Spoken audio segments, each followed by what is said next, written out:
ওমর ফারুকের ইন্তেকালের ঘটনাটা বলেই আমরা মোনাজাতের দিকে যাব। শুনবেন? শুনতে চান? উনি স্বপ্নে দেখলেন একটা লাল মোরগ ওনাকে 3টা ঠোকর মেরেছে। কয়টা? উনি জুমার নামাজে, জিলহজ মাসের শেষ সপ্তাহে জুমার নামাজে বললেন যে একটা লাল মোরগ 3টা ঠোকর মেরেছে। মুগীরা ইবনে শুবা রাদিয়াল্লাহু তাআলা আনহুর দাস আবু লুলু আল মাজুসি, এই লোকটা খঞ্জর বানাতে পারত।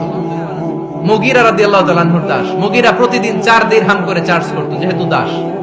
সে এসে বিচার দিল, আমিরুল মুমিনিন, মুগীরা আমার থেকে বেশি টাকা চায়, জুলুম করে। ওমর ফারুক বললেন, তাই?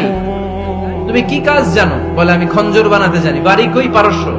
আরে তুমি খঞ্জর বানাতে জানলে তো 4 দিরহাম অনেক কম, সে তো আরো বেশি টাকা নেওয়া দরকার ছিল তোমার থেকে। আবু লুলুর এই কথা পছন্দ হয় নাই। সে কয়, ওমর তুমি সবারে দয়া দেখাও, আর আমার ক্ষেত্রে কঠিন নিয়ম বানাইলা, দাঁড়াও এই নিয়ম তোমার আমি দেখাবো। এই রাগে সে বাড়িতে যে একটা খঞ্জর বানালো। কি বানালো? খঞ্জর চিনেন? ছোট্ট ছুরি। কিছুদিন আগে ওমানের সুলতান কাবুস ইন্তেকাল করেছে, জানেন আপনারা? ওনার এই কোমরের মধ্যে খঞ্জর থাকতো, ছবিতে দেখছেন? আরব শায়েখ যারা সুলতান, আমির, কোমরে কি থাকে?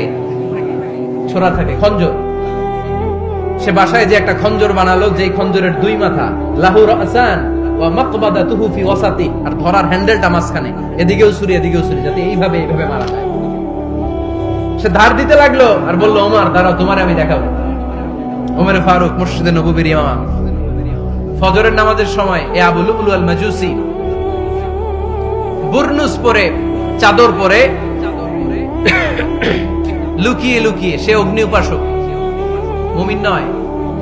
ওমর ফারুককে অ্যাটাক করার জন্য গেলেন মসজিদে নববীতে। ওয়াকানু ইউসাল্লুনা বিগালাস, তখন ওনারা অন্ধকারে নামাজ পড়তেন। নামাজের সময় যখন হলো, লুকিয়ে লুকিয়ে প্রথম কাতারে ওমর ফারুকের পিছনে মুয়াজ্জিনের পাশেই দাঁড়ালেন, হাতে খঞ্জর। ইকামত হলো, ওমর ফারুক সালাত শুরু করলেন, ফজরের সালাত। আল্লাহু আকবার। নামাজ শুরু করলেন, সূরা ফাতিহা বললেন। আরেকটা সূরা যখন পড়তে যাবেন, in the meantime Abu Lulu এই খঞ্জর নিয়ে ওমর ফারুকের বুকের মধ্যে 3টা স্টেবিং করলেন। একটা মারলেন নাভির নিচে, মারার সাথে সাথে পাকস্থলী কেটে গেল। আরেকটা মারলেন পাজরে, পাজর ছিঁড়ে গেল। 3টা মারার পরে ওমর ফারুক বললেন, কাতালানি আল কাল, এক কুকুর আমাকে মেরে ফেলেছে। পেছন থেকে এক সাহাবীকে টান মেরে সামনের দিকে নিয়ে গেল, তুমি নামাজের ইমামতি করাও। আর ওমর ফারুককে বাকিরা ধরাধরি করে পেছনে নিতে আরম্ভ করবে। আর এই আত্মাই আক্রমণ যে করেছে, সে কাতারের মাঝখান দিয়ে যেতে আরম্ভ করলো, আর 2 দিকে ছুরি মারতে আরম্ভ করলো। 13 জন সাহাবীর গায়ে ছুরি মেরেছে, 7 জন সাহাবা স্পট ডেথ, জায়গায় মৃত্যু। এই ভয়ঙ্কর অবস্থা দেখে এক সাহাবী বুরনুস, এক ধরনের জুব্বা আছে মাথাওয়ালা, অনেকে জ্যাকেট পরছেন না এরকম মাথাওয়ালা, লম্বা জুব্বা আছে, আরবরা শীতে পড়ে মাথাওয়ালা। এই মাথাওয়ালা জুব্বা বের করে এক সাহাবী জালের মতো তার দিকে উড়ায় মার। ওই বুরনুসের মধ্যে পেঁচিয়ে আবু লুলু মাটিতে পড়ে গেল আর সুইসাইড করে ফেলল, নিজের বুকে নিজে মেরে আত্মহত্যা। যে সাহাবীকে ইমামতির জন্য দাঁড় করালেন, উনি ছোট্ট সূরা দিয়ে, প্রথম রাকাতে সূরা আল কাউসার, দ্বিতীয় রাকাতে সূরাতুল ইখলাস দিয়ে নামাজ শেষ। ওমর ফারুক বেহুশ। ওমর ফারুক কি? হ্যাঁ, বেহুশ।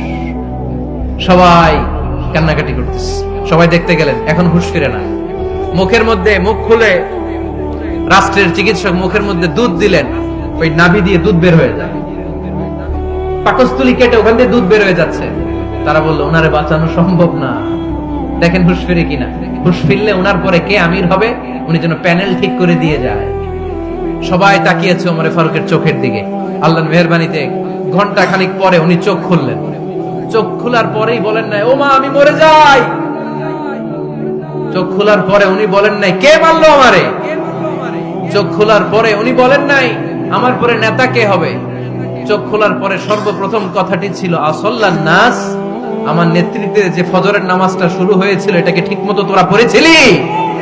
আমার নেতৃত্বে যে ফজরের জামাত শুরু হয়েছিল, সেটা ঠিকঠাক মতো সমাপ্ত হয়েছিল কিনা আগে বল।